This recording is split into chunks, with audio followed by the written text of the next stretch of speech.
Hello दोस्तों, बातें हमारी संस्कृति में आपका स्वागत है। आप लोग कैसे हैं? तो आज हम आप लोगों के लिए होली पर ये बताने आए हैं कि वैदिक काल, तो होली का त्यौहार वैदिक काल से चला आ रहा है। तो वैदिक काल में होली कैसे खेली जाती थी, आज हम उसके बारे में आपको बता रहे हैं कि उसमें रंग का इस्तेमाल कैसे होता था। आज हम वैदिक काल की होली के बारे में और आज के होली के बारे में विस्तृत जानकारी हम आपको देंगे। चूँकि एक सामाजिक त्यौहार है, ये बड़े हर्षोल्लास के साथ ये मनाया जाता है। लेकिन एक चीज़ कहेंगे कि वीडियो को पूरा देखेंगे तभी जानकारी मिलेगी, और वीडियो को पूरा देखिए। अगर अच्छा लगे तो लाइक करिएगा, सब्सक्राइब करिएगा, जिससे कि आपको नई नई जानकारी मिलती रहे। और एक बात और आपसे कहेंगे मित्रों कि इसको फॉरवर्ड जरूर कीजिएगा कि सबको इसकी जानकारी अच्छे से होती रहे। होली एक सामाजिक हर्ष और उल्लास का पर्व है, रंगों का त्यौहार है। यह त्यौहार शिशिर ऋतु की समाप्ति और बसंत ऋतु की शुरुआत में मनाया जाता है। इस समय प्रकृति के भी वन संपदा नई कलियां अनेक फूलों से सजी रहती हैं। चारों ओर बसंत बहार छाई रहती है। खेतों में गेहूं के लहलहाते पौधे, फले फूले हुए सरसों व रोसे लदे आम के वृक्ष, जहाँ भी देखें एक मादकता प्रकृति में छाई रहती है। ऐसे समय में मनुष्य के हृदय में एक उमंग उठती है। उसका मन भी नाचने गाने आनंद खुशी मनाने को करता है। अब प्रश्न उठता है कि होली का उत्सव कब से मनाया जाने लगा और क्यों मनाया जाता है। आप सब जानते हैं कि भारत कृषि प्रधान देश है। हमारे पूर्वज खेत से अध कच्चे तथा अध पके अन्न को लेकर आज के दिन यज्ञ करके ईश्वर को अर्पण करते हैं। मतलब कि होली के दिन ही होलिका में ये अर्पण किया जाता है।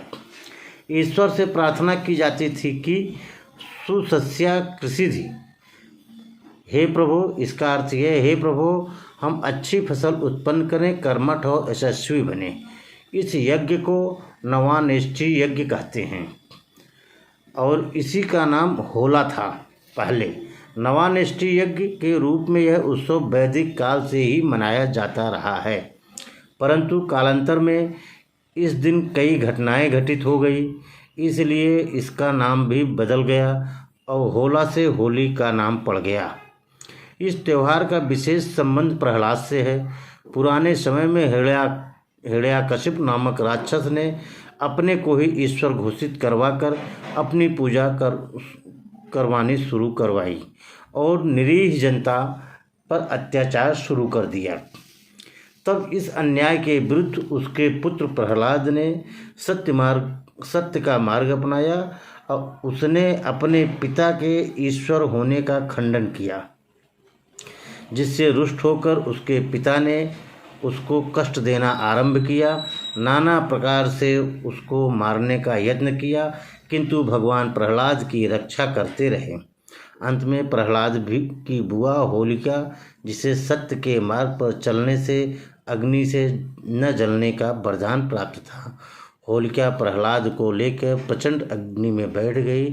प्रभु कृपा से प्रहलाद बच गए, होलिका भस्म हो गई। भक्त की रक्षा भगवान ने की। इस खुशी में होली एक के रूप में यह त्यौहार मनाया जाने लगा। मतलब यह त्यौहार खुशी के रूप में मनाया जाने लगा और होलिका से यह त्यौहार होली हो गया।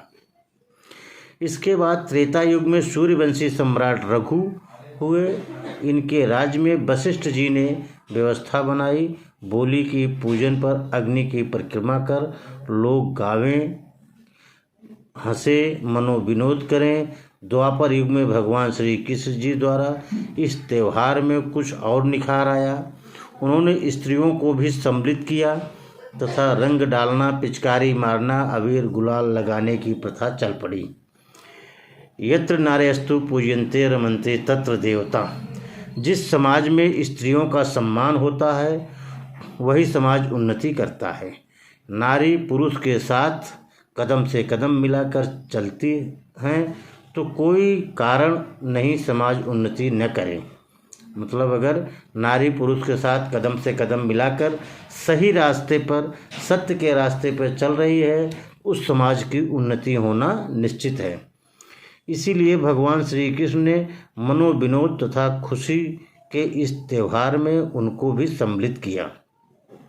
होली का वैज्ञानिक महत्व भी है। होली का यह त्यौहार बसंत ऋतु में आता है, सर्दी का अंत होता है। स्वास्थ्य की दृष्टि से सर्दी के कारण कफ जमा हो जाता है। यदि कफ जमा रहेगा तो बीमारी करेगा। जोर से हंसना, गाना, अबीर गुलाल मुंह पर लगाने से कफ निकल जाते हैं, गला खुल जाता है। पिचकारी द्वारा रंग डालना भी एक इसका वैज्ञानिक कारण है। प्राचीन काल में रंग जो है पलाश मतलब ढाक के फूलों को उबाल कर बनाया जाता था मित्रों। वही पिचकारी द्वारा एक दूसरे पर फेंका जाता था, जिससे हमारे छेदों मतलब छिद्रों के माध्यम से अंदर भी प्रवेश हो जाता था। गर्मी के दिनों में चेचक की बीमारी निकल आती ही थी। यह रंग बीमारी में दवा का काम करता था। चर्म रोग संबंधी बीमारी नहीं होने देता था।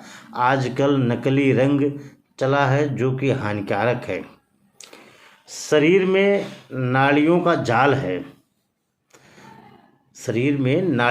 जाल है। हंसने से वह हरकत में आता है।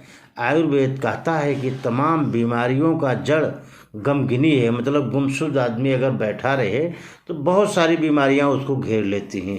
इसलिए हर रोज़ कम से कम एक समय जरूर खुले दिल से हंसें।